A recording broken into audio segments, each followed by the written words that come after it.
حي على الفلاح.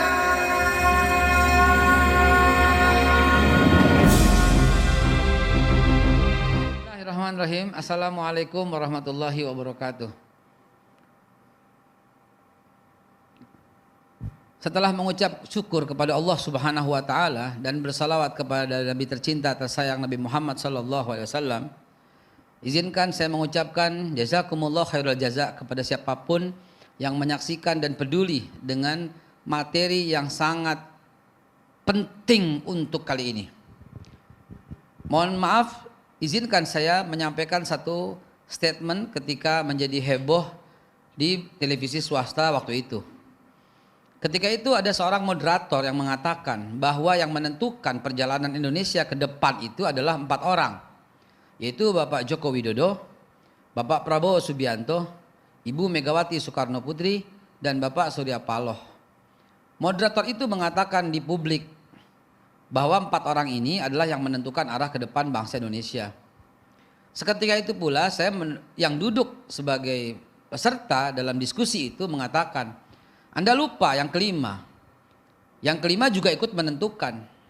Bahkan pada waktu itu saya mengatakan, apabila 4 orang ini berkumpul dan meneriakkan silahkan kumpul di Monas, bila dibandingkan dengan 1 orang yang akan kita bicarakan sekarang kumpul di Monas, saya mengatakan pada waktu itu silahkan diadu siapa yang lebih banyak yang berkumpul. Apakah gabungan dari 4 orang ini atau beliau yang satu? Nah, itulah kalau mau melihat sebuah daya pengaruh. Pada waktu itu saya mengatakan beliaulah yang mulia Al-Mukarram Imam Besar Umat Islam Indonesia Habib Muhammad Rizik Syihab. Ya, beliau juga turut menentukan, jangan dilupakan. Nah, plesetannya di sosial media mengatakan, saya pribadi mengatakan Habib Rizik adalah yang menentukan perjalanan. Tidak, saya tidak katakan demikian. Yang saya katakan turut, bahkan yang paling banyak berperan. Tentu yang menentukan bagi orang insan beriman adalah Allah Subhanahu wa taala.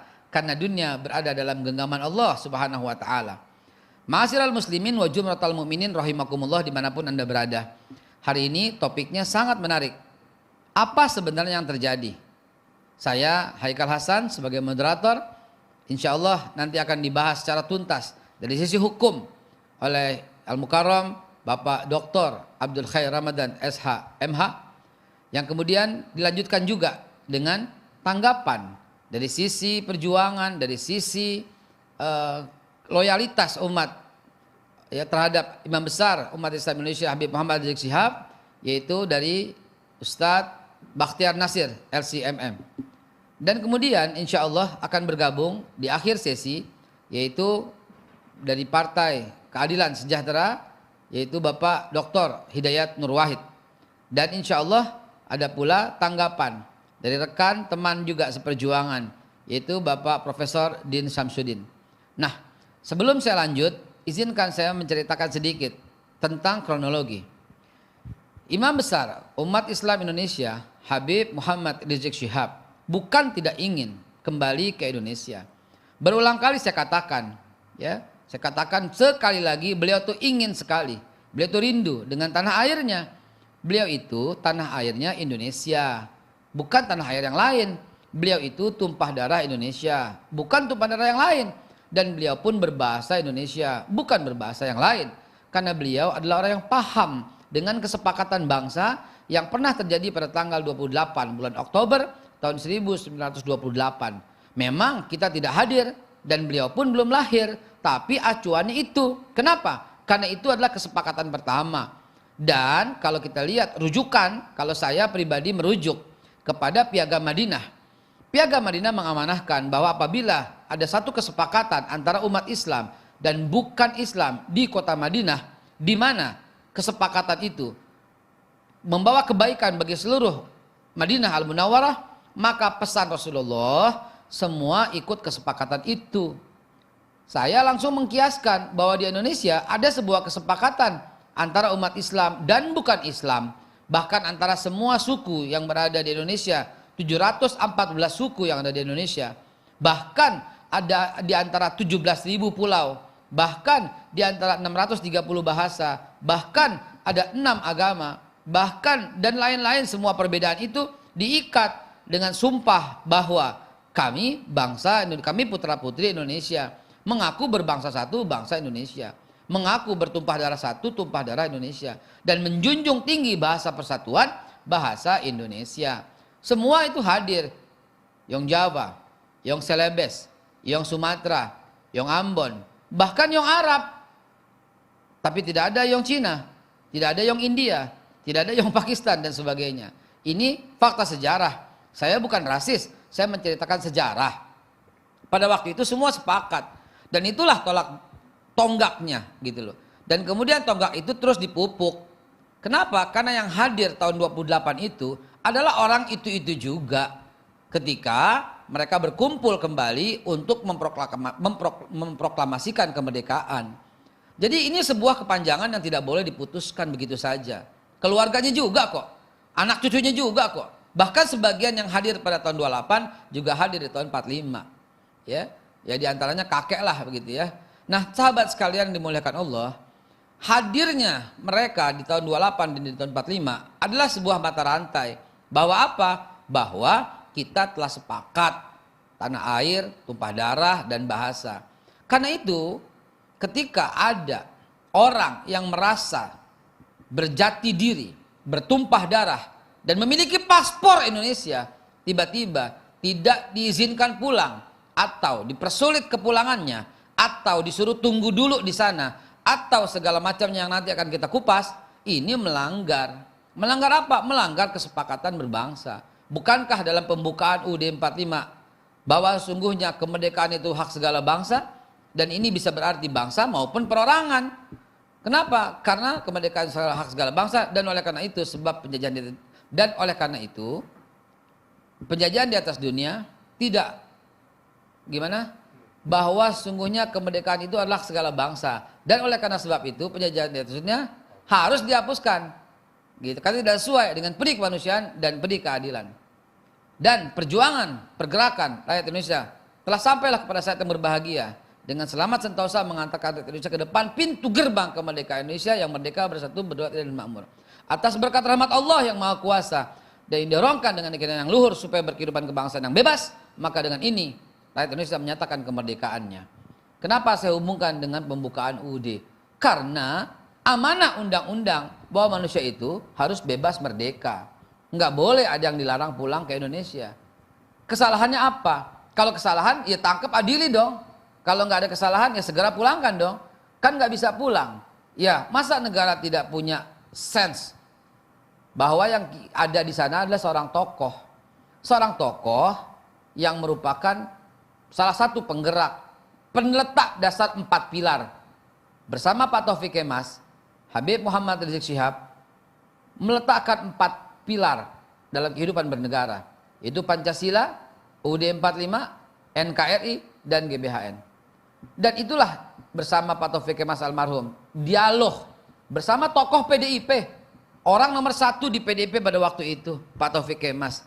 Kenyataannya sekarang hubungan tidak lagi harmonis. Salah apa? Apakah tertutup? Tertutup total hubungan harmonis itu?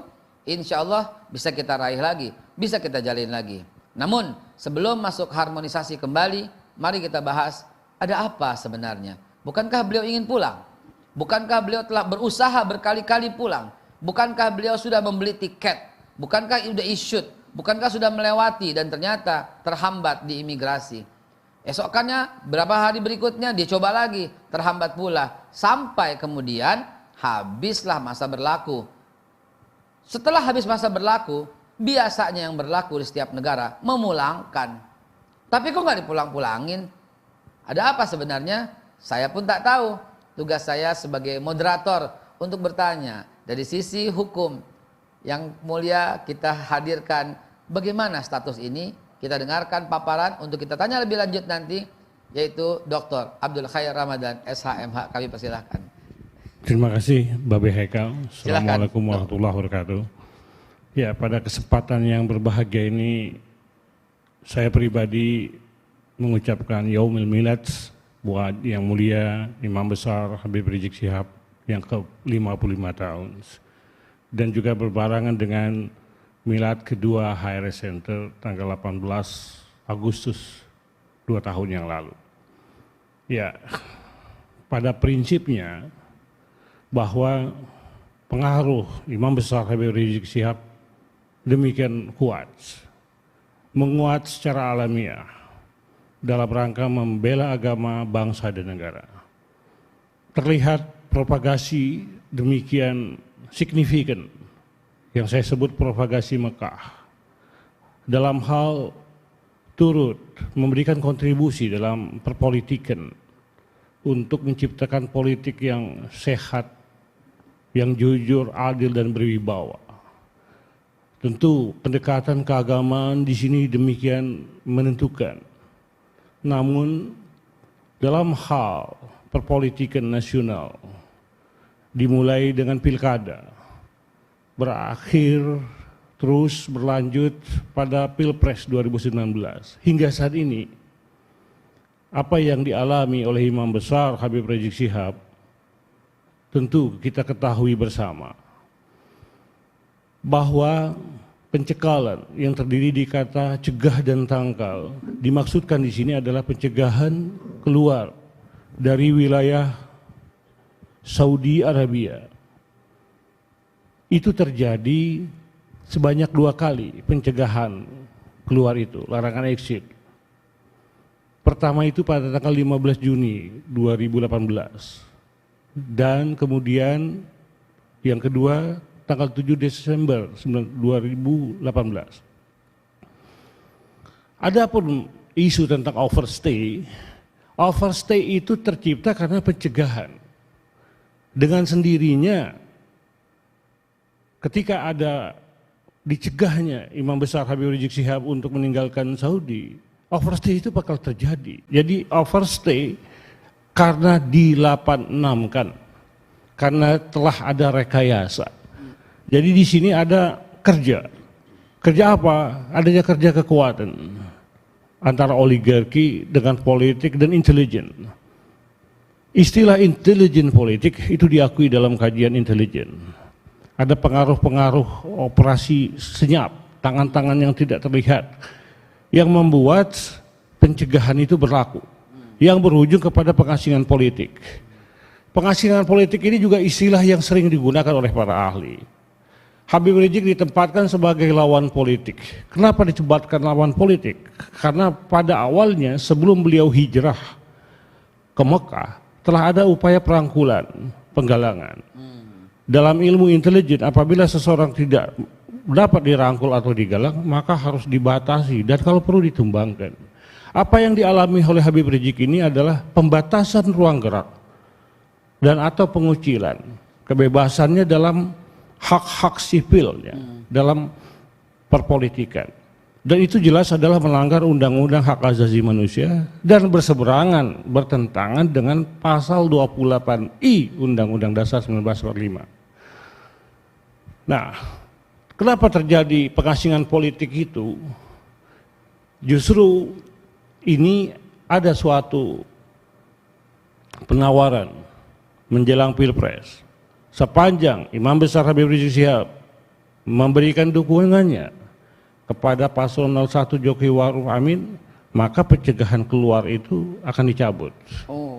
Tetapi Habib Rizik menyatakan penolakan Habib Rizik dan siapapun warga negara itu dibenarkan oleh konstitusi, diakui oleh undang-undang, dilindungi hak berkeyakinan, beragama, berkeyakinan dan hal politik. Karena itu adalah pilihan yang dibenarkan, dilindungi. Karena ini tidak direspon, tidak disetujui oleh Habib Rizik, maka kondisi pengasingan politik itu terjadi. Nah, kalau kita lihat di sini ada keterhubungan dengan kekuasaan, dengan otoritas. Disitulah ada intelijen politik. Yang kedua, pemerintah dalam aspek hukum internasional harus bertanggung jawab. Warga negara dimanapun, baik di dalam negeri maupun di luar negeri, dia harus diayomi, harus dilindungi. Kenapa? Karena pada dasarnya warga negara itu, in case Habib Rizik, dia adalah pemegang hak, right holder. Negara dalam hal ini pemerintah, dia duty holder, pemangku kewajiban dan tanggung jawab. Undang-Undang Nomor 37 Tahun 1999 tentang hubungan luar negeri menegaskan harus memberikan pengayoman, perlindungan, dan pendampingan ketika warga negara Indonesia di luar negeri ada masalah hukum. Itu perintah. Tetapi ini tidak dilakukan. Habib Rizik telah menyampaikan baik ke kedutaan di Riyadh maupun KJRI di Jeddah, bahkan berhubungan langsung dengan Agus Maftuh sebagai Dubes RI. Dikirim petugas dari kantor pos BIN yang berkantor di Riyadh, sehingga diberikanlah dokumen itu apa yang dibutuhkan. Tetapi itu tidak menyelesaikan masalah. Kenapa? Karena tekanan kehadiran Habib Rizik untuk memberikan dukungan kepada paslon 01 dan itu tidak disetujui oleh Habib Rizik. Ini adalah suatu pembiaran dari negara di satu sisi, di sisi lain ada kerja yang demikian sistematis, terstruktur, dan melibatkan oknum pemerintahan, pejabat pemerintahan. Inilah yang disebut dolus premeditatus. Ada kesengajaan niat jahat yang melahirkan suatu tindakan yang merugikan warga negara. Dalam doktrin hukum internasional, apabila warga negara Indonesia dimanapun dia berada, ketika dia dizolimi, dia hak-haknya dibatasi oleh suatu negara tanpa ada alas hak, dalam hal ini yang mulia Habib Rizik tidak dapat keluar, berarti dia dizolimi tanpa adalah alas hak yang jelas. Alas hak yang jelasnya apa? Hanya datang dari otoritas intelijen yang mengatakan dicegah keluar karena faktor keamanan. Ini tidak jelas. Keamanannya bagaimana? Kalau Habib Rizik keamanannya terganggu, seharusnya pihak Saudi menyampaikan kepada otoritas pihak Indonesia melalui kedutaan atau melalui Menteri Luar Negeri bahwa warga negara Indonesia terancam. Justru yang bertanggung jawab adalah negara Indonesia atas dasar pemberitahuan dari negara Saudi. Tapi itu tidak ada. Nah, kemudian keamanan yang berikutnya, kalau kita tafsirkan, kalau Habib Rizik pulang, keamanan siapa yang terganggu? Apakah keamanan rezim, keamanan pemerintah merasa tersaingi, merasa terganggu karena konstelasi politik? Itu pun tidak jelas. Nah, dalam hal ini menurut doktrin nationality claim, maka negara asal, in case Indonesia, wajib untuk melakukan serangkaian tindakan menuntut negara di mana warga negara itu berada. Dalam hal ini Habib Rizik, dia di negara Saudi, negara Indonesia melakukan tuntutan untuk pemulihan hak-haknya dan meminta Saudi Arabia bertanggung jawab, bahkan menuntut ganti rugi. Itu pun tidak dilakukan. Kita lihat lagi pernyataan dari mantan duta besar Saudi, Usamah, mengatakan faktor keamanan. Bahkan disebutkan Habib Rizik bebas kemana saja, termasuk pulang ke Indonesia, sepanjang tidak terancam keamanannya. Keamanan yang dimaksud di sini adalah keamanan jiwa. Berarti itu berkorelasi. Ada makna-makna simbolik, tindakan-tindakan tertentu terkait dengan rekayasa pencegahan keluar. Dan bahkan ditanya oleh wartawan TV One pada tahun 2018 itu, saat wawancara, bagaimana selanjutnya? Syekh Usamah mengatakan, Habib Rizik bisa pulang ke Jakarta, tapi Anda harus memahami, harus tanya, apakah pemerintah Anda mau menerima Habib Rizik atau tidak. Nah, sekarang diganti Usamah dengan Ezam. Ezam mengatakan pada tahun 2019 akan ada negosiasi antar pejabat tinggi Kerajaan Saudi Arabia dengan pejabat tinggi pemerintah Republik Indonesia. Kalau ada negosiasi antar pejabat tinggi, berarti sifatnya government to government. Indonesia menjadi subjek hukum dalam hubungan bilateral itu, tidak melibatkan Habib Rizik. Kesimpulan kami mengatakan bahwa Kerajaan Saudi Arabia tidak ingin dituduh melanggar HAM secara sepihak. Untuk itu melibatkan Indonesia, karena masalah awal ada dari pihak Indonesia. Dan kami memiliki data. Data itu bisa informasi, keterangan, saksi bahwa permintaan pencegahan keluar Habib Rizik dari Saudi Arabia datangnya dari Indonesia. Semua ini telah kami sampaikan pada saat audiensi ke pihak otoritas terkait. Dalam hal ini adalah fraksi Partai Keadilan Sejahtera pada tahun yang lalu. Oleh karena itu, kami siap untuk beraudiensi di Komisi 3 DPR, melibatkan pemerintah, melibatkan kami untuk berargumentasi dan kalau perlu menginvestigasi secara bersama-sama. Baik. Ada beberapa yang harus kita tekankan dari diskusi ini. Yang pertama, mungkinkah bahwa Dr. Abdul Hayat ingin mengatakan bahwa dalam hal ini pemerintah telah abai. Pemerintah telah abai dan membiarkan warga negaranya berada di luar negeri tanpa ada perlindungan hukum yang kuat. Kedua, dari ucapan Osama, ya, duta besar, bahwa akan ada negosiasi, ada kesepakatan, berarti memang ini government to government, gitu loh. Government to government. Dan yang dua dulu, bagaimana sebenarnya, Bang, supaya lebih jelas buat pemirsa sekalian ini?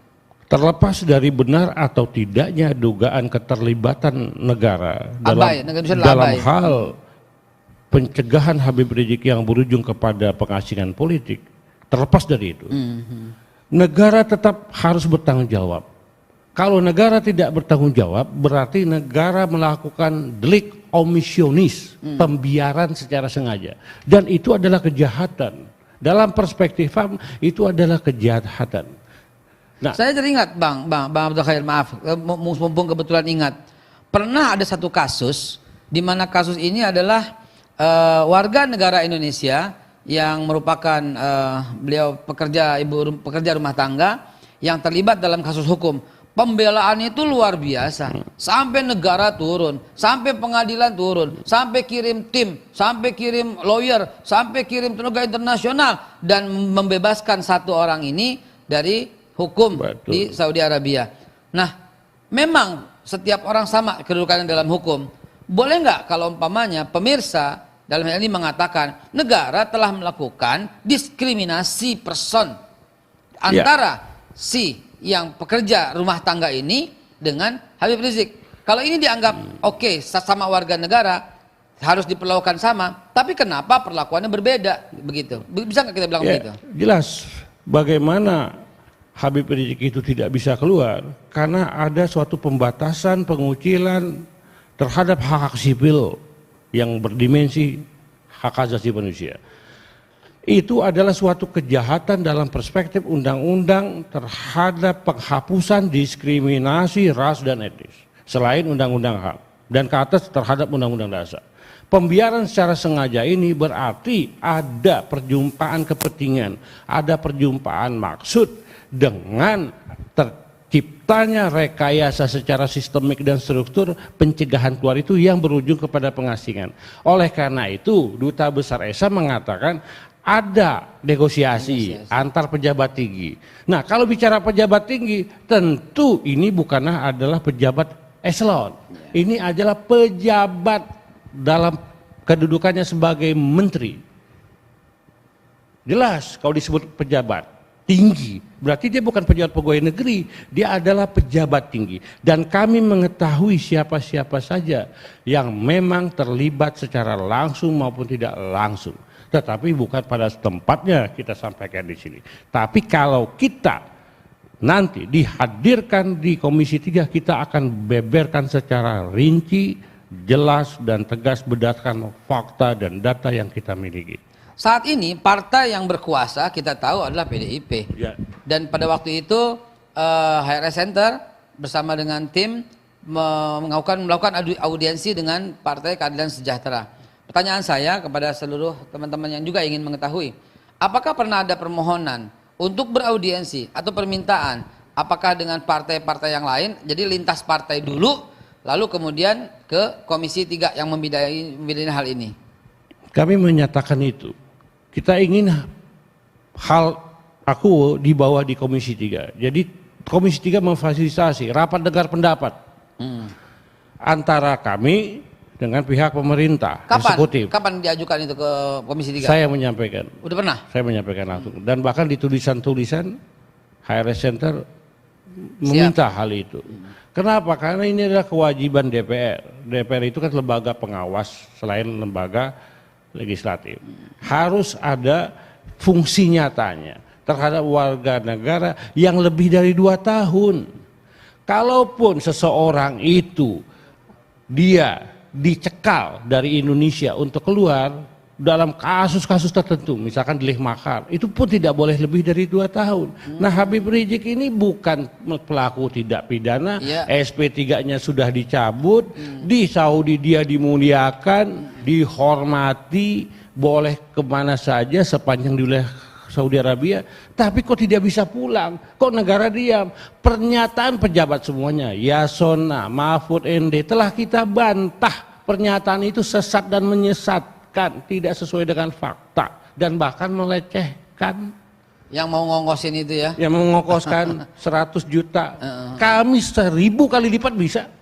Kita bisa, Pak Nisam. Bisa sangat bisa. Itu jelas suatu tindakan perkataan yang keluar dari seorang Menko Polhukam yang tidak layak, tidak pantas, betul. Kami ongkosin begitu kami ya. Ongkosin. Tidak pantas. Kalau butuh uang ada 100 juta, 1000 kali itu kita bisa, Pak Islam. Bahkan salah seorang pejabat yang mengatakan pergi sendiri, pulang aja sendiri begitu ya. Iya. Nah, itu kurang pantas juga buat dia. Itu orang yang tidak mengetahui fakta. Gitu ya. Kalaupun dia mengetahui fakta, dia memutarbalikkan. Habib Rizik hijrah bukan karena pergi sendiri, karena upaya percobaan pembunuhan. Sehingga demi keamanan jiwa dan keluarganya mungkin kalau Habib sendiri bisa bertahan, tapi menyangkut keluarga. Siapapun berlaku secara manusiawi. Kalaupun saya misalkan diperlakukan seperti itu, saya akan mengambil langkah penyelamatan bukan dalam arti kabur. Kita mengikuti sirah nabawiyah untuk meninggalkan mudarat yang lebih besar. Betul. Artinya apabila berada di dalam jeruji dengan hak-haknya yang sudah hilang, tentu opini menjadi tidak berimbang. Betul. Apapun yang diberitakan, kita tidak bisa membantah berita tersebut. Ya. Dan saya menariknya, ya, pemirsa sekalian, tentang pernyataan awal dari Dr. Abdul Khair. Izinkan saya sedikit menyambungkan dengan bahwa Nabi Muhammad SAW itu ditawari berbagai macam fasilitas untuk mendukung Abu Jahal, Abu Lahab, begitu kan?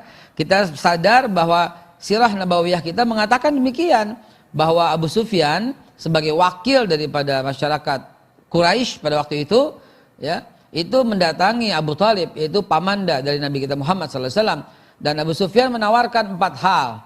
Pertama, memberikan harta, ya, dengan ucapannya in kana yuridu malan ja'alnahu aksarana malan alaina. Kalau pengen harta, kami jadikan harta terbanyak.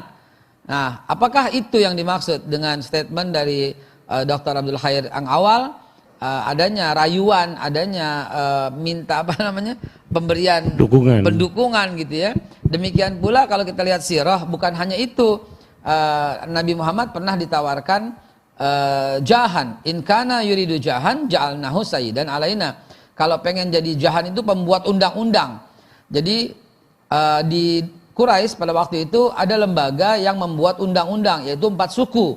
Nah, 4 suku ini dilebur dalam diri Nabi Muhammad.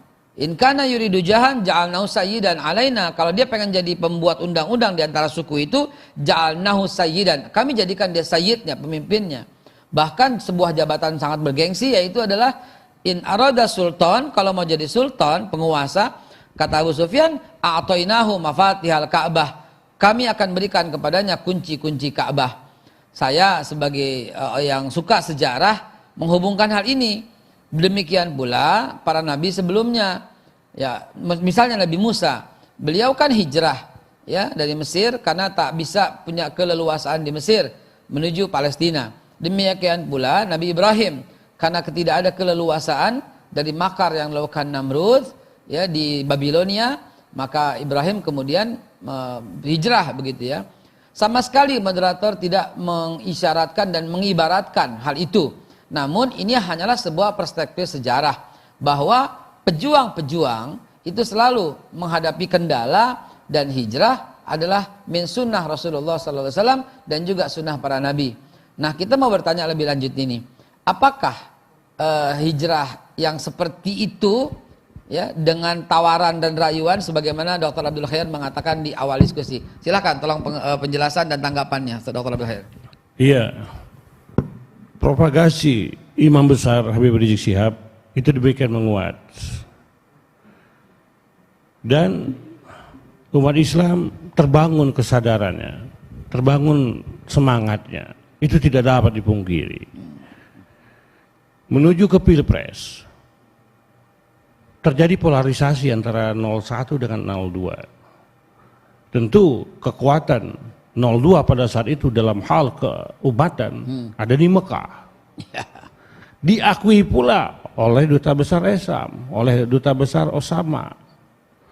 Osama bahkan mengatakan pejabat tinggi, para tokoh itu menemui Habib Rizik. Ya kita juga mengetahui itu. Ya. Nah kalau pihak yang lain menegakkan ini tentu di luar kapasitas antena dia, daya pancarnya. Kalau kata orang Betawi, mainnya kurang jauh. Mainnya kurang jauh, atau antenanya pendek. Padahal itu sudah menjadi pengetahuan umum. Nah, propagasi Mekah itu demikian menggema, menggetarkan untuk pada saat itu paslon 02 yang didukung oleh Ijtima. Nah, ada utusan dari Jakarta dan ada pengaruh intelijen politik untuk meminta Habib Rizik memberikan dukungan. Oh ada seperti itu ya? Ya, utusan dari Jakarta dan kita tahu itu. Ada bargaining. Apabila Habib Rizik memberikan dukungan kepada Jokowi Ma'ruf, maka pencegahan itu akan dicabut dan otomatis Habib Rizik bisa pulang ke Indonesia. Wow. Tetapi sebelumnya, awalnya tahun 2017, pada saat awal-awal Habib Rizik hijrah, juga ada petinggi intelijen yang menemui Habib Rizik untuk melakukan negosiasi. Dan itu berlanjut pada saat menjelang Pilpres oleh utusan Jakarta. Dan tidak berhenti, hampir sebulan sekali utusan ini menemui Habib Rizik. Bahkan setelah Pilpres, untuk audiensi, untuk merayu Habib Rizik. Istiqomahnya Habib Rizik demikian kuat. Tidak mampu badai itu menerjang, merubah keyakinan dan pendapat.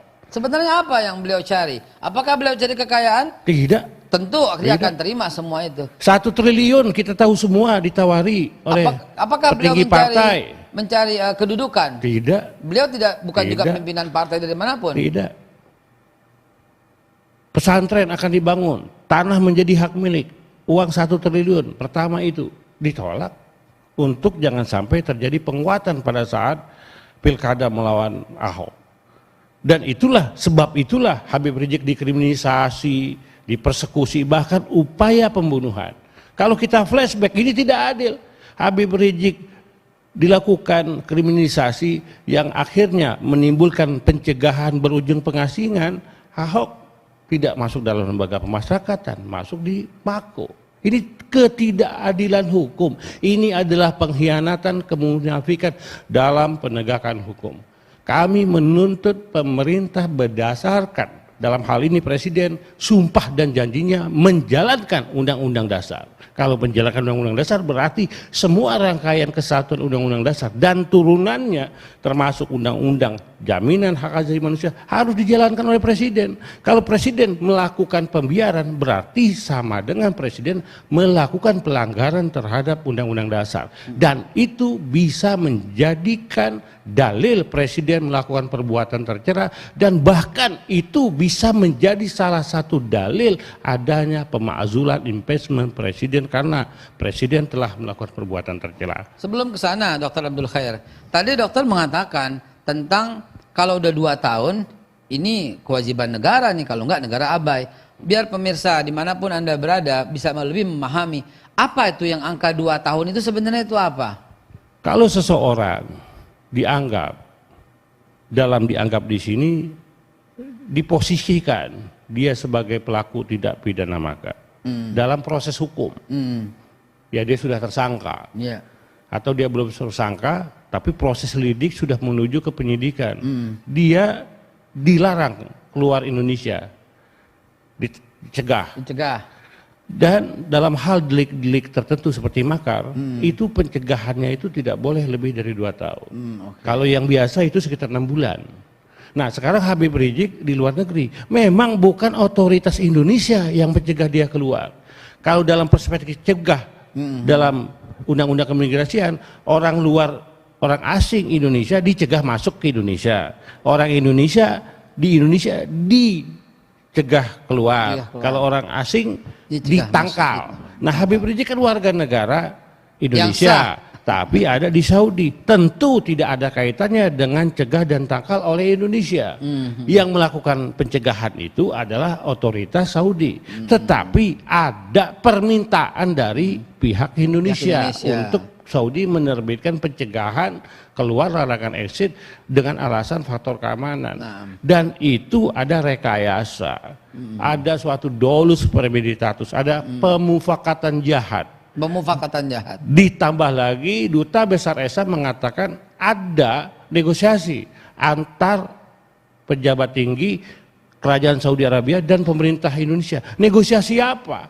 Berarti negosiasi tentang pemulangan Habib Rizik. Ya, berarti ada keterhubungan, ada perjumpaan maksud, meeting of mind antara dua negara ini.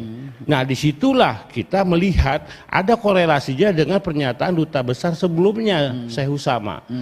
Semuanya ini menjadi dalil pemerintah abai.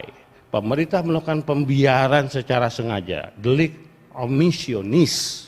Bahkan apabila pemerintah semakin abai, fakta sudah menunjukkan 2 tahun, ada benar-benar kesengajaan keterlibatan melalui jaringan kekuasaan operasi senyap politik intelijen yang mengakhiri Habib Rizik dalam posisi pengasingan politik. Begini Dr. Khair, sebelum kita menantikan hubungan dengan Ustadz Bakhtiar Nasir, Ustadz Hidayat Nur Wahid dan Ustadz Din Samsudin, terakhir saya mau bertanya nih kepada Dr. Khair. Ini kan seperti puzzle yang berpisah-pisah, yang kalau dirangkai maka akan mendapatkan satu gambaran yang clear dan jelas. Gambaran itu belum jelas buat masyarakat. Maka dalam kesempatan ini adakah upaya HRS Center untuk menyusun puzzle-puzzle itu, dan sampai di mana? Kalau bisa diinformasikan kepada pemirsa agar semuanya menjadi optimis bahwa kasus abai ini apabila dibuktikan dengan hukum ya abai, maka mesti diselesaikan. Demikian, apakah ada upaya-upaya kesana dari HRS Center? Ya, HRS Center sesuai dengan namanya sebagai lembaga kajian strategis tentu bersifat ilmiah. Kita memberikan suatu legal opinion, kita menyampaikan ke fraksi PKS, dan kita memberikan tulisan ilmiah untuk dipergunakan dalam hal berbagai kepentingan anggota Dewan ke Komnas HAM. Itu sudah dilakukan. Ada kawan saya, kawan baik, pada saat beraudiensi dengan Komnas HAM, atas nama anggota DPR saat itu, kita memberikan data-data, kita memberikan keterangan. Dan kita juga melakukan audit. Audit dalam hal ini adalah berbagai dokumen yang Habib Rizik berikan, dan kemudian kita melakukan audit terhadap peraturan perundang-undangan. Bahkan dalam aspek hukum internasional. Jadi audit di sini adalah melakukan suatu studi ilmiah terhadap berbagai regulasi. Apa dan di mana kesalahan dalam hal ini adalah negara dalam hal pembiaran itu. Pada kesimpulannya sebagaimana tadi saya sampaikan bahwa terjadi pembiaran secara sengaja.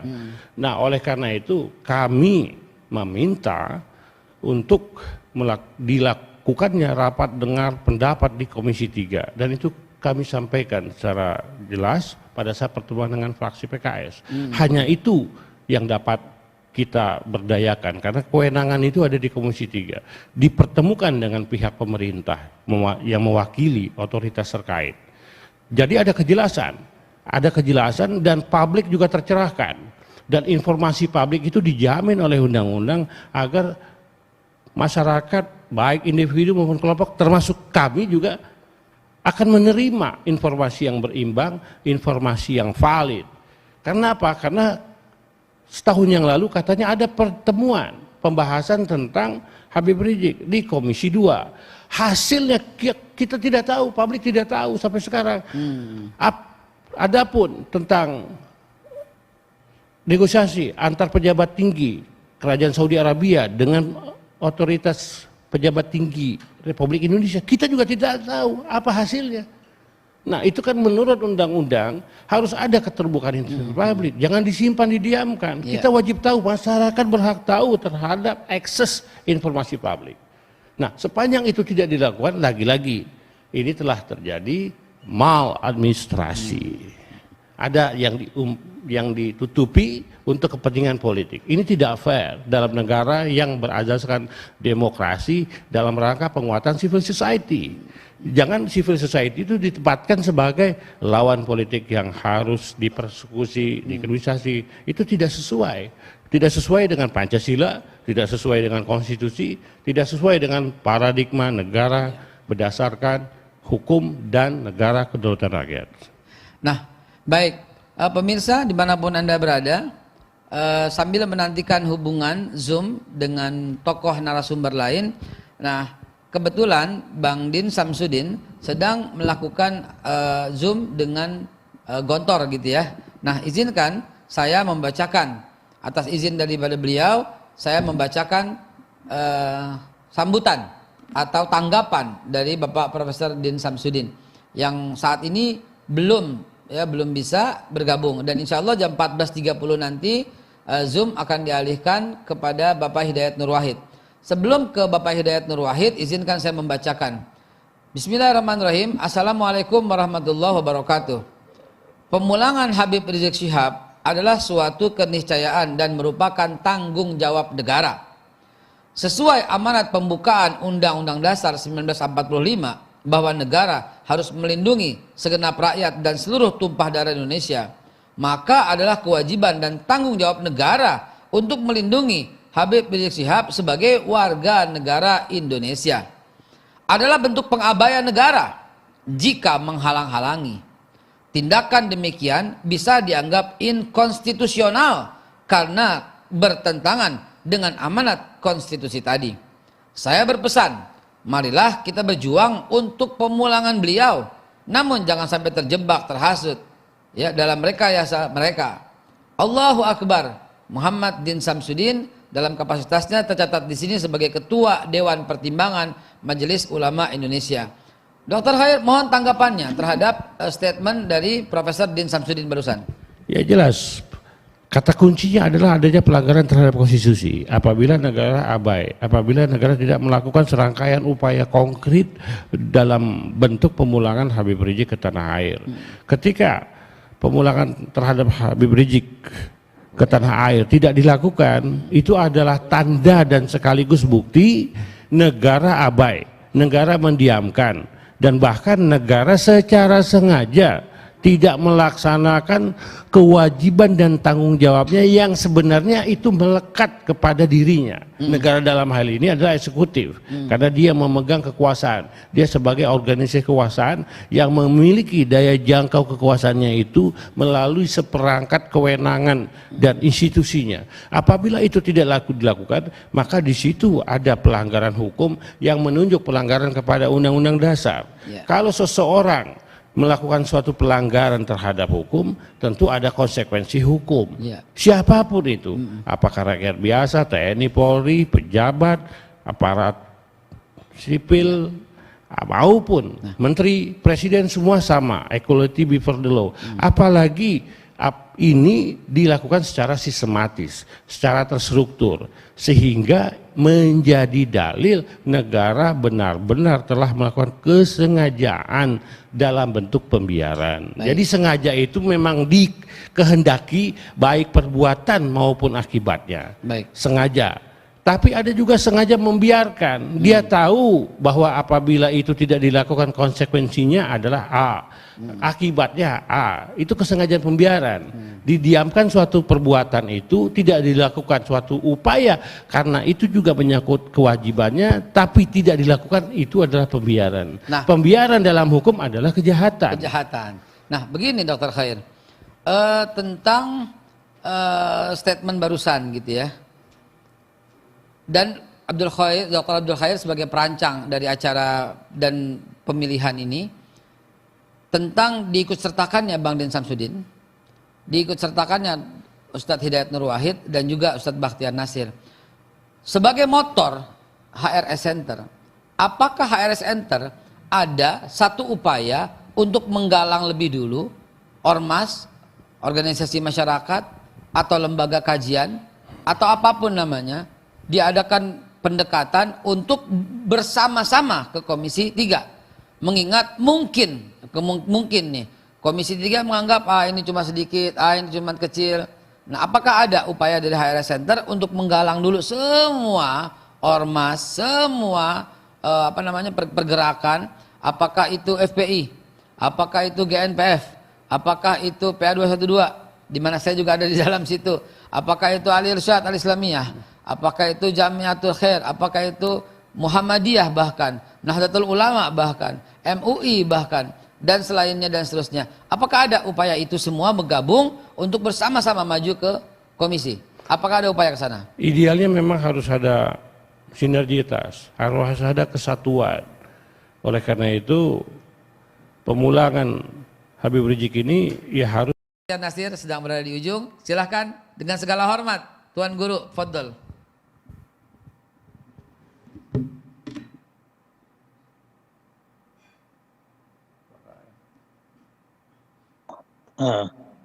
Baik. Bismillahirrahmanirrahim. Assalamualaikum warahmatullahi wabarakatuh. Waalaikumsalam warahmatullahi wabarakatuh. Yang terhormat Bang Khair dan Babe, apa kabar? Alhamdulillah. Alhamdulillah sehat. Pertama, alhamdulillah dengan miladnya HRS Center yang kedua yang digawangi oleh Bang Khair, mudah-mudahan bisa menjadi gerbong yang mencerdaskan umat.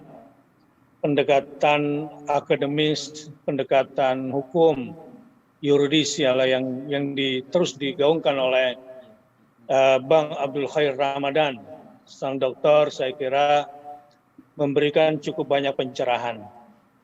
Belum lagi dengan Babe Haikal, dengan semua gaya ceplas-ceplosnya yang juga mudah-mudahan terus memberikan energi kepada umat agar selalu berada dalam posisi wal asr innal insana lafi khusr illa alladzina amanu wa amilus shalihat wa tawasaw bil haqqi wa tawasaw bis sabr.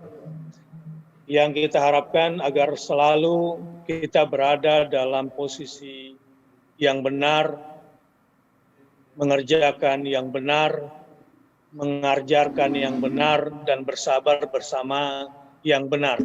Itu kata Buya Hamka menggambarkan surah Al-Asr.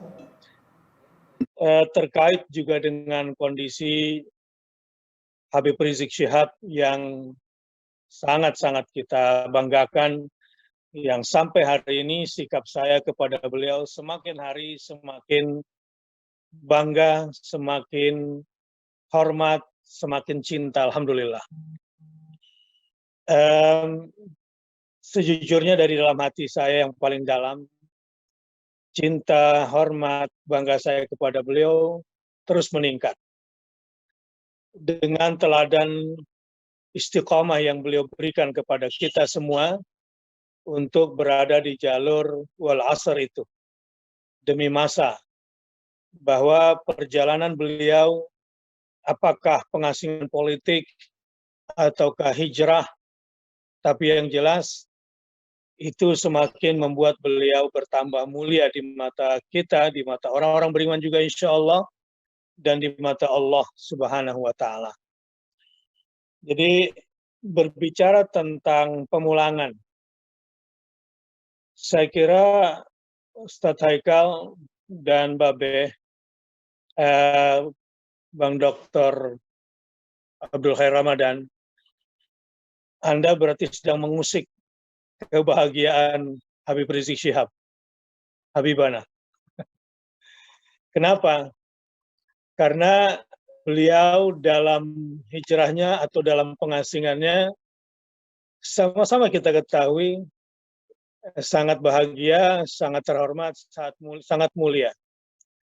Bahkan seloroh saya dan mungkin juga sebagian orang yang pernah menjumpai beliau dalam pengasingan politiknya, dalam hijrahnya, semacam destinasi lain ketika kita ke Mekah adalah berbangga kalau bisa berkunjung ke beliau. Benar nggak, Bapak Yakel? Betul ya? Bang Khair gimana pendapatnya? Kalau ke Mekah berharap berjumpa dengan beliau nggak? Ya. Jadi itu ada semacam destinasi kebenaran.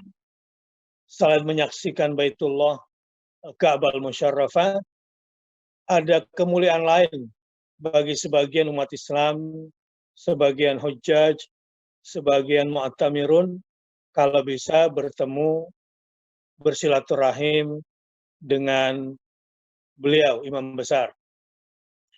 Jadi, saya cuma ingin bilang bahwa beliau dalam kondisi mulia, dalam kondisi bahagia, dalam kondisi yang sangat terhormat. Tidak kurang satu apapun, kecuali kurang satu aja. Kurang diberikan kesempatan untuk bisa menegakkan kebenaran di negeri ini secara langsung bersama kita. Dan ini ya kerugian bagi Indonesia sendiri buat saya. Jadi ketika beliau dikucilkan, ya kerugian bagi demokrasi di Indonesia, kerugian bagi mereka yang ingin berpartner dalam menegakkan kebenaran dan membangkitkan Indonesia ke depan. Hanya yang gagal paham saja yang menilai Habib Rizik sebagai pengganggu lah, penghambat demokrasi di Indonesia. Salah besar. Mungkin belum tahu persis siapa beliau. Yang tahu persis siapa beliau pasti menginginkan. Kalau Anda betul-betul orang demokratis, menginginkan demokrasi di Indonesia, pastinya sangat menginginkan untuk punya partner seperti Habib Rizik. Gimana Bang Khair, benar nggak?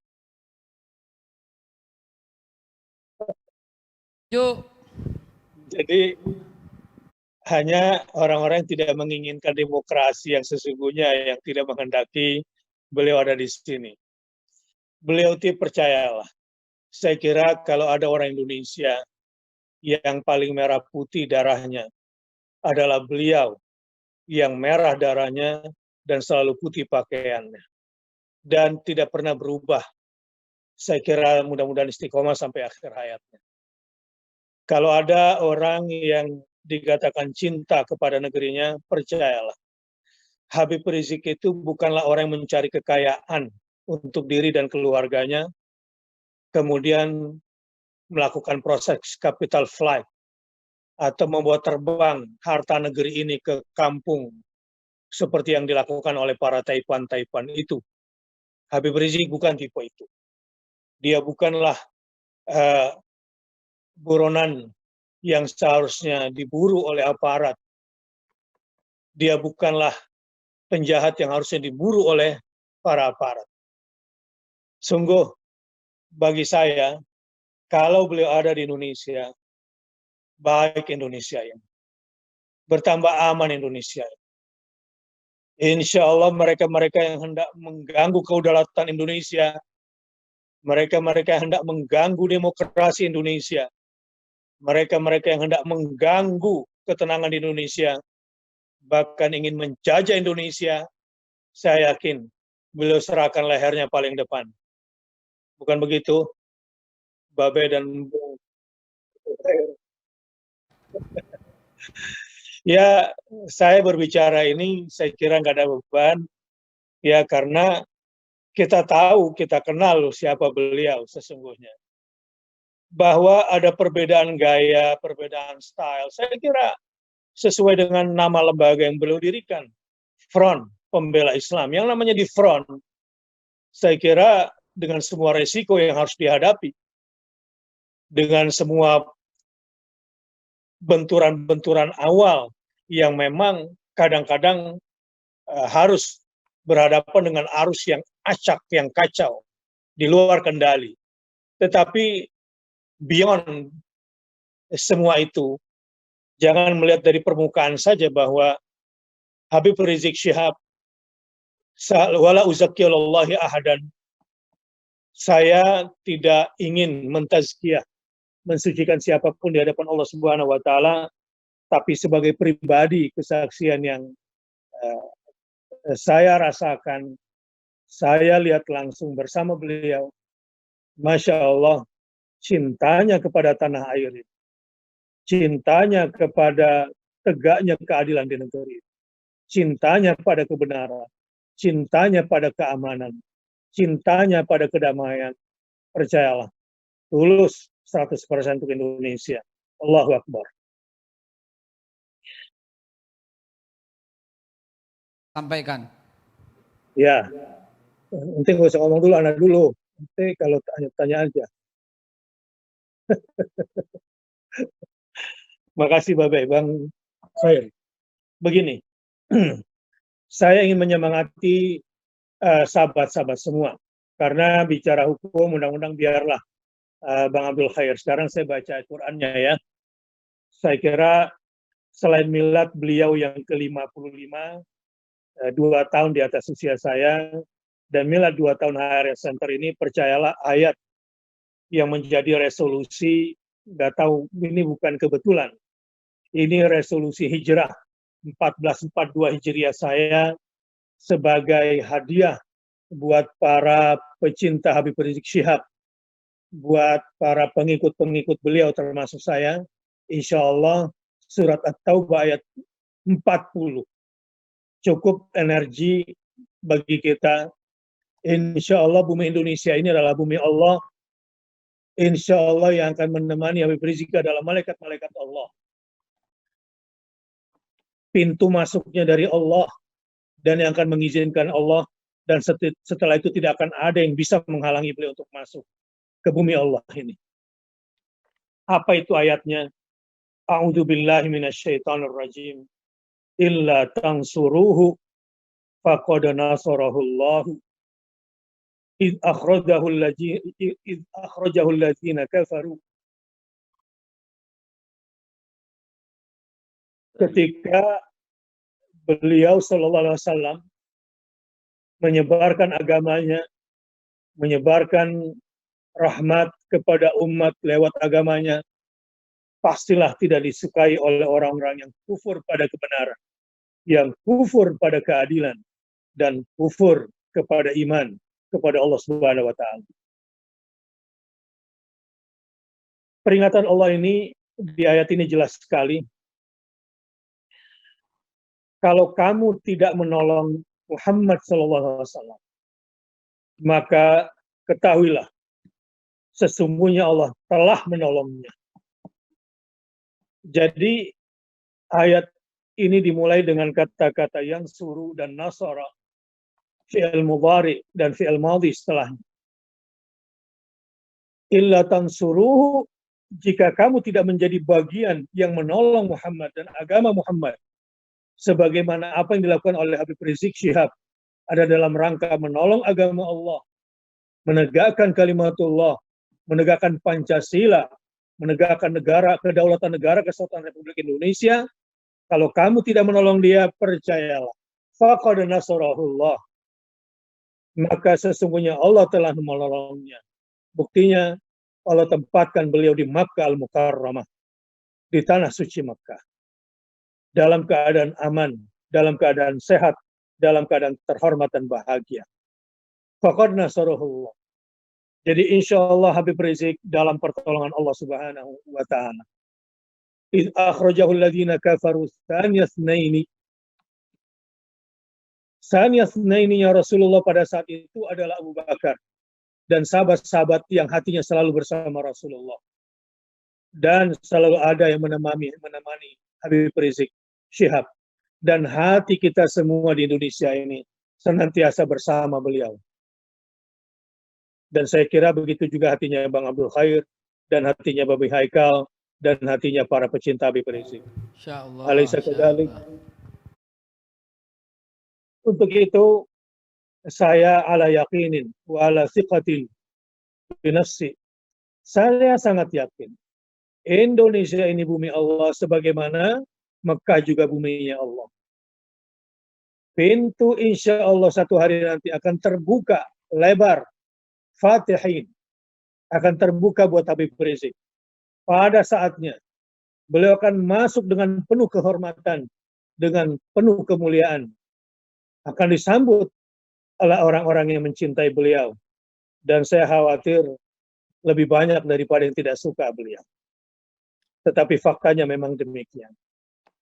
Insya Allah di milad beliau, di miladnya HR Center, saya Bakhtiar Nasir, lapang hati, lapang dada mengatakan bahwa insya Allah baik lembaganya, baik pribadi beliau dan perjuangannya, hatta beliau wafat di Mekah sekalipun berarti wafat di bumi hijrah, dan di bumi hijrahnya beliau sudah fi sa'atin wa may yuhajir fi sabilillah yajid fil ardi muragaman katsiran wasa'ah. Demi Allah, itu yang didapati oleh Habib Rizik, kebahagiaan, kelapangan, kemuliaan, dan keistimewaan. Dan kita yang bersama beliau dalam perjuangannya, insya Allah selalu juga dalam kebahagiaan dan kelapangan. Karena bumi Indonesia ini adalah bumi yang diwakafkan oleh para sultan sejak lama. Ya, Kesultanan sudah mewakafkan tanah Jawa ini. Saat Sultan tidak mampu menghadapi Portugis, lalu mewasiatkan kepada putranya agar diwakafkan tanah Jawa ini.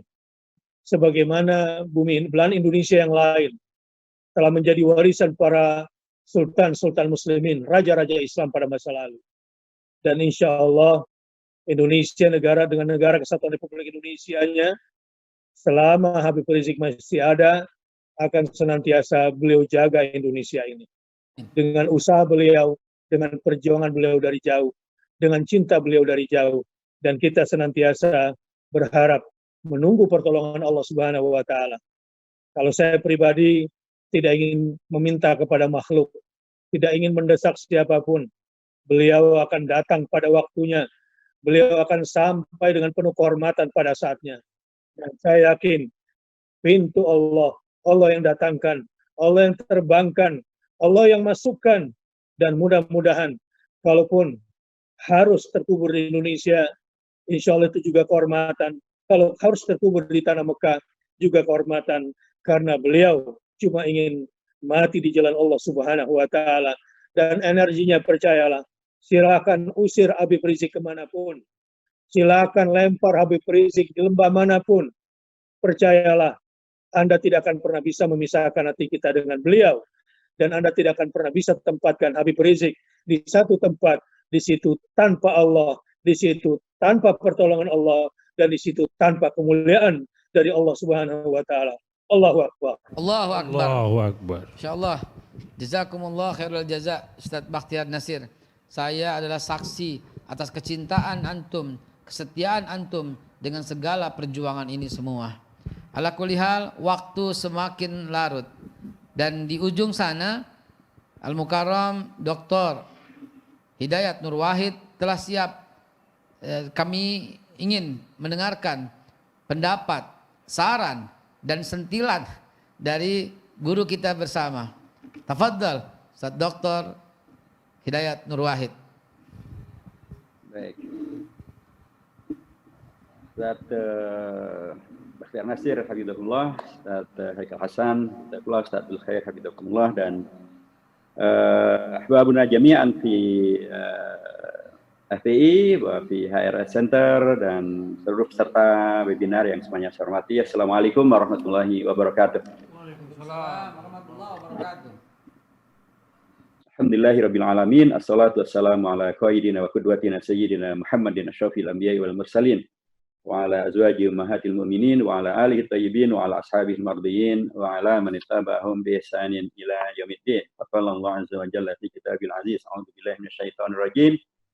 Yamsaskum qarhun faqad massal qauma qarhum mithluh wa tilkal ayyamu nudawiluha bainan nas wa liya'lamallahu alladziina amanu wa yattakhidha minkum syuhada. Wallahu la yuhibbul zalimin wal yumahhisallahu alladziina amanu wa yamhaqal kafirin. Sadaqallahul azim wa sadaqa rasulun nabiyil karim wa nahnu ala dzalika minal mu'minin. Hadrat al-Mukarramin wal Muhtaramin, al-Ahbab jami'an. Mohon maaf saya baru bisa gabung sekarang karena tadi bersama dengan Pak Din, Prof.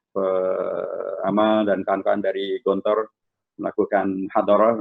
Pak Bahtiar Nasir juga mestinya bersama kita di sana, tapi beliau di sini dulu. Saya muncul sekarang, jadi mudah-mudahan masih bisa melanjutkan apa yang tadi disampaikan oleh Ustaz Bahtiar Nasir. Jadi secara prinsip tentu semua orang mengenal dengan baik tentang Habibuna Habib Muhammad Rizik Syihab.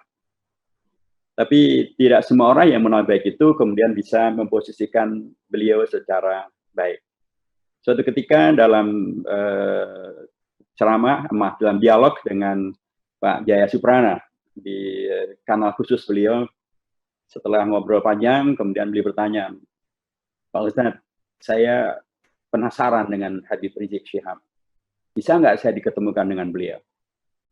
Saya bilang, siap, bisa. Saya bilang, karena beliau adalah tokoh yang sangat terbuka dan biasa bertemu dengan tokoh siapa saja. Akhirnya saya komunikasikan dengan Habib Rizik Syihab dan beliau berkenan untuk menerima Pak Jaya Suprana dan terjadilah pertemuan itu. Dan setelah itu Pak Jaya Suprana menyampaikan dalam kesaksian yang beliau sampaikan juga dalam dialog dengan Pak dari tokoh PDIP ini, beliau menyampaikan betapa ternyata Habib Rizik Syihab adalah tokoh yang begitu luar biasa, sangat terbuka, sangat menghormati siapapun, termasuk juga yang dari kalangan non-muslim sekalipun, sangat cinta dengan Indonesia, dan sangat menghendaki agar kita semuanya bisa maju bersama, damai sejahtera di negeri yang kita cintai yang bernama Indonesia. Siapapun kita, apapun latar belakang suku kita, apapun latar belakang agama kita, apapun latar belakang organisasi kita, kita bisa bersama-sama. Maka atas dasar itulah kemudian Pak Jaya Suprana kemudian dalam dialognya dengan Pak Permadi menyampaikan betapa juga Pak Habib Rizik Syihab adalah tokoh yang demikian amat sangat positif yang tidak beliau perkirakan sebelum beliau bertemu langsung dengan Habib Rizik. Tapi setelah bertemu terjadilah sebuah pemahaman dan fakta yang beliau dapatkan berbeda dari apa yang dikesankan, yang diframingkan, yang difitnahkan tentang beliau yang seolah-olah eksklusif, yang seolah-olah intoleran, yang seolah-olah tidak cinta Indonesia, yang seolah-olah anti Indonesia, yang seolah-olah anti kepada non-muslim. Ternyata semuanya itu adalah kebohongan, semua itu adalah berita tidak benar, semua itu adalah sesuatu yang tidak sesuai dengan fakta. Jadi saya ingin menyampaikan bahwa ini adalah salah satu daripada kesaksian nyata gitu yang saya terlibat di dalam menghadirkan kesaksian itu karena saya yang mengkomunikasikan antara Habib Rizik dengan Pak Jaya Suprana. Dan saya ingin mengatakan bila demikian kondisinya, maka terlalu banyak memang salah paham dan salah informasi, disinformasi, fitnah, dan lain sebagainya yang kemudian begitu menyelimuti pola hubungan dan sekaligus juga pola komunikasi tentang Habib Rizik. Termasuk juga kaitannya dengan posisi beliau yang sekarang sedang berada di Mekah. Waktu saya jumpa dengan beliau, saya silaturahim dengan beliau di Mekah. Seperti yang disampaikan oleh Ustaz Bahtiar Nasir, dan saya yakin juga didapatkan oleh siapapun yang silaturahim dengan beliau untuk bertemu dengan beliau di kediaman beliau atau di tempat mungkin beliau di Mekah, kita akan dapatkan bahwa beliau sama sekali tidak ada kondisi yang seolah-olah kemudian membayangkan beliau yang tertekan, beliau yang sedih, beliau yang kemudian menjadi seolah-olah tidak bisa berbuat yang baik untuk kebaikan kemaslahatan umat, kemaslahatan bangsa. Bahkan beliau selalu menyemangati agar kita selalu cinta ulama, cinta Indonesia, melakukan yang terbaik untuk bangsa, melakukan yang terbaik untuk Indonesia, menghadirkan segala kemaslahatan untuk bangsa. Beliau dari sana justru menyemangati agar kita memberikan yang terbaik bagi umat, bagi bangsa, bagi negara. Karena sekali lagi memang beliau adalah kelanjutan daripada para habaib yang dari dulu pun sudah terbiasa untuk kemudian berjuang untuk kebaikan Indonesia. Saya sering sampaikan bagaimana para habaib yang menciptakan lagu yang begitu luar biasa, himne syukur, dan kemudian lagu marsnya Hari Merdeka. Bagaimana kemudian Habib Ali Kuitang yang menyebarkan tentang Indonesia Merdeka ini ke seluruh jamaahnya. Bagaimana Habib Ali Idrus yang dari Palu yang kemudian menciptakan syair untuk menyambut Indonesia Merdeka dan menyebarkannya ke Indonesia bagian timur. Tidak mungkin karenanya para habaib yang demikian luar biasa ini kemudian melahirkan dan atau menghadirkan keturunan yang tidak cinta dengan Indonesia. Pastilah itu. Yang dilakukan Habib Rizik dari Mekah justru menyemangati kita semuanya agar dalam keislaman kita, dalam posisi kita masing-masing tetap kemudian menghadirkan cinta kita kepada Indonesia. Tapi inilah fitnah yang kemudian menyebar dan kemudian disebarkan dan tidak ada upaya untuk menyelesaikannya. Padahal sesungguhnya kalau kita kembali pada Indonesia sebagaimana yang diperjuangkan oleh Habib Rizik Syihab sendiri, Indonesia kita bukan negara hukum rimba. Dr. Abdul Khair pasti tahu itu. Indonesia kita ini sesungguhnya perangkat hukumnya sangat jelas dan bila itu dilaksanakan maka harusnya Habib Rizik tidak berada dalam posisi yang sekarang ini. Kita kalau kembali pada Undang-Undang Dasar Negara Indonesia tahun 45, itu jelas sekali bagian daripada hak asasi bangsa Indonesia adalah pasal 28E ayat 1 adalah bukan hanya untuk bertempat tinggal di kawasan negara Indonesia atau meninggalkan kawasan Indonesia, tapi juga untuk kembali ke Indonesia. Untuk kembali ke Indonesia itu adalah hak asasi warga negara Indonesia. Dan itu tidak boleh untuk kemudian dicegah tangkal. Mengapa? Karena di Undang-Undang tentang keimigrasian, Undang-Undang Nomor 1 tahun 2009, tegas sekali di sana dinyatakan bahwa yang dicegah tangkal atau yang dilakukan penangkalan itu adalah WNA. Tapi kalau WNI, ya tidak dicegah dan tidak ditangkal. Dia diperbolehkan untuk kemudian bisa masuk ke Indonesia. Bisa juga kita lihat nanti undang-undang tentang Undang-Undang Nomor 37 tahun 99. Kewajiban daripada perwakilan Indonesia yang ada di luar negeri adalah juga untuk melindungi warga negara Indonesia yang ada di luar negeri. Jadi kalau dilihat kepada seluruh perangkat hukum yang ada di Indonesia, yang itu menjadi bagian dari yang justru Habib Rizik dari Mekah selalu mengingatkan pada siapapun yang ketemu dengan beliau untuk mencintai Indonesia, untuk berjuang untuk Indonesia, memberikan yang terbaik untuk Indonesia. Kalau itu adalah ihsan, ya harusnya Indonesia membalasnya dengan ihsan yang lain, karena hal jazaul ihsan ilal ihsan. Janganlah jaza ihsan beliau, perjuangan beliau untuk umat, untuk bangsa, untuk Indonesia. Suatu ketika dalam pertemuan dengan Pak Jokowi, waktu itu beliau bertanya tentang siapa Habib Rizik Syihab. Saya bilang Habib Rizik Syihab adalah seorang tokoh Ahlus Sunnah wal Jamaah. Beliau seperti juga NU, sholat tarawih beliau 23 rakaat, beliau kalau sholat subuh juga pakai kunut, begitu ya. Beliau juga pasti kenal tahlil, beliau pakai tahlil, beliau pakai yasinan. Tapi saya bilang beliau ini terlalu cinta dengan Indonesia. Saking cintanya beliau kepada Indonesia, beliau tidak rela kalau di Indonesia ini ada korupsi. Beliau tidak rela kalau Indonesia ini dikuasai oleh yang asing-asing. Beliau tidak rela kalau Indonesia ini dikuasai oleh prostitusi. Beliau tidak rela kalau Indonesia ini dikuasai judi. Beliau terlalu cinta dengan Indonesia dan karena beliau membuat front pembela Islam untuk menyelamatkan di Indonesia dari segala hal yang mungkar yang sesungguhnya adalah hal-hal yang juga tidak disukai oleh para founding fathers Indonesia. Jadi demikianlah yang ingin saya tegaskan kembali bahwa harusnya ihsan beliau kepada Indonesia itu oleh pihak Indonesia disikapi juga dengan ihsan. Ya memang Kapolri Pak Kapolri yang sekarang jadi Menteri Dalam Negeri sudah memberikan SP3 kepada Habib Rizik. Harusnya ini kemudian bisa ditindaklanjuti menjadi satu hal yang memastikan bahwa kalau beliau memang berkehendak atau berkenan untuk pulang ke Indonesia, maka kepulangan beliau ke Indonesia adalah kepulangan yang terhormat, kepulangannya karena memang beliau tidak mempunyai kesalahan apapun, kepulangannya karena beliau memang sudah di SP3, dan jangan kemudian dilakukan tindakan-tindakan yang tidak sesuai dengan hukum yang ada di Indonesia itu sendiri. Nah, terakhir yang disampaikan dalam kesempatan yang membahagiakan ini, insya Allah, tadi ayat yang saya bacakan di depan, ayat yang 140 daripada surah Ali Imran, mengingatkan kembali bahwa sesungguhnya kondisi di mana kita bisa cedera, kita bisa punya masalah, itu adalah satu hal yang sunnatullah. Karena itu juga bisa terjadi dengan siapa saja. Tapi yang dipentingkan dari peristiwa ini adalah itu peristiwa yang dikaitkan dengan peristiwa Uhud. Jadi ketika terjadi peristiwa Uhud, kemudian Allah menurunkan dan terjadilah peristiwa yang kita tahu semuanya itu, Allah menyemangati umat Islam dengan yamsaskum qarhan faqad masal qauma qarhum itu. Karena terjadi dengan Anda di peristiwa Uhud semacam ini. Tapi faqad masal qauma qarhum itu yang semacam ini dulu ya terjadi pada orang-orang musyrikin Quraisy pada peristiwa Badar. Jadi ada Uhud tapi sebelumnya ada Badar. Bisa juga berarti kalau ayyamun nudawiha bainan nas. Allah akan mengilirkan waktu ini. Kadang Uhud, kadang Badar dan begitu seterusnya, dan lebih dominan tentu adalah pada peristiwa Badarnya. Tapi hikmahnya adalah untuk liya'lamul ladzina amanu, agar semakin terbukti iman daripada kita semuanya. Habib Rizik di Mekah tetap bisa melaksanakan perannya, amar ma'ruf nahi mungkarnya, menyampaikan taklimnya, silaturahimnya, khidmah pada umatnya, termasuk juga khidmah kepada Indonesia, tetap beliau bisa lakukan. Ya. Bayatah kita bingung syuhada, menjadikan kita semua sebagai syuhada. Syuhada di sini mempunyai dua makna.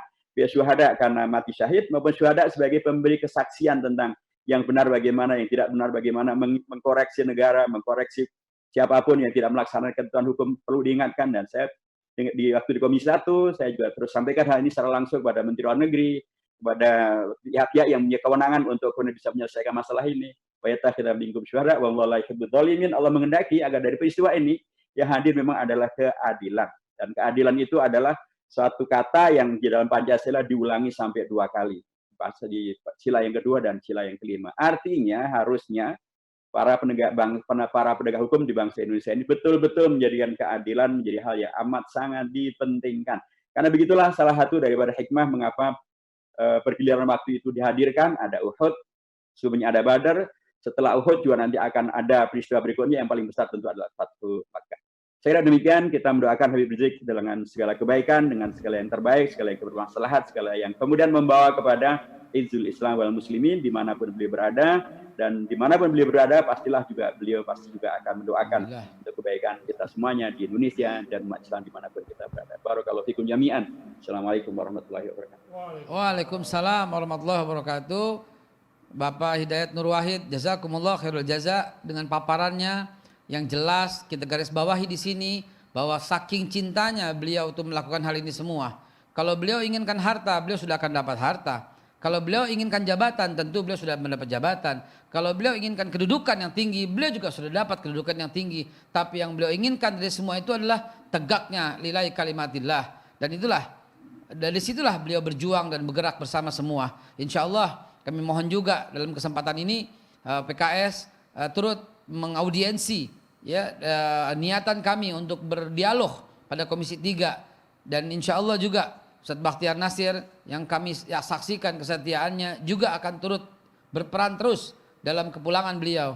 Namun sekarang sudah pukul 15, izinkan saya mengucapkan terima kasih jazakumullah yang pertama kepada Dr. Abdul Khair yang telah hadir di studio, ya, juga dengan Ustadz Bakhtiar Nasir yang telah menyempatkan dengan Zoom-nya, wabil khusus juga kepada Dr. Hidayat Nur Wahid yang selalu setia mengantarkan perjuangan rakyat Indonesia ya ke depan pintu gerbang kemerdekaan. Ya. Dan tapi kemudian ada sedikit sekali. Tadi Prof Din Samsudin menyampaikan, mohon maaf beliau tidak ngejar nyampe kemari karena beliau memimpin webinar dengan obligator. Beliau menyampaikan salamnya dan menyampaikan hormatnya dan menyampaikan dukungan beliau untuk perjuangan yang terbaik ini. Jazakumullah khair. Baik, Pak Bayret. Barusan saya telah menerima. Barakallahu fikum doktor. Barakallahu fikum doktor. Iya, jazakumullah Bapak Kiai. Aduh, Pak Bayret. Dan untuk Komisi 3, Babe Hasan, insyaallah kita ikut komunikasikan di Komisi 3. Amin. Dan Komisi 1 juga, Komisi 1 juga karena juga dengan Komisi 1. Di Komisi 3 ada Habib Abu Bakar Al-Habsyi, Habib kita juga. Di Komisi 1 insyaallah bagian dari pimpinan Komisi 1 adalah kawan-kawan dari PKS. Kita siap insyaallah. Nanti surat secara resmi akan kami layangkan, akan kami ajukan, dan insya Allah dengan statement ini yang dilihat oleh semua ini sebagai bukti bahwa kita semua mencintai dan menanti negara untuk turut andil, ya, untuk segera mengambil langkah-langkah yang diperlukan. Dan terakhir sebagai penutup karena kita menjelang asar, wabil khusus yang terlupa yang saya hormati tadi Bapak Profesor Din Samsudin telah memberikan statement tertulis untuk saya bacakan. Akhir kalam, jamaah sekalian, pemirsa semua dimanapun Anda berada, izinkan saya menyampaikan satu himbauan positif untuk kita semua. Kepada siapapun yang sedang melihat dan mendengarkan ini. Yang kau hambat pulang itu adalah cucunya Rasulullah. Yang kau halangi pulang itu adalah cucunya Rasulullah. Yang kau bikin susah itu adalah cucunya Rasulullah. Kelak kau semua akan berjumpa untuk menerima syafaatnya Rasulullah. Dan kelak kau akan meminta gayung di telaga Kausarnya Rasulullah. Tentu Rasulullah akan meminta pertanggungjawaban. Apa yang telah kau lakukan untuk anak cucuku pada waktu di dunia? Upaya apa yang telah kau minta, yang telah kau lakukan? Dan apabila kau hambat, simpel saja pertanyaan Rasulullah. Mengapa kau hambat cucuku untuk memperjuangkan kalimatul haq, meninggikan kalimat la ilaha illallah? Saya Haikal Hasan untuk moderator kali ini. Billahi taufiq wal hidayah. Wassalamualaikum warahmatullahi wabarakatuh. Waalaikumsalam.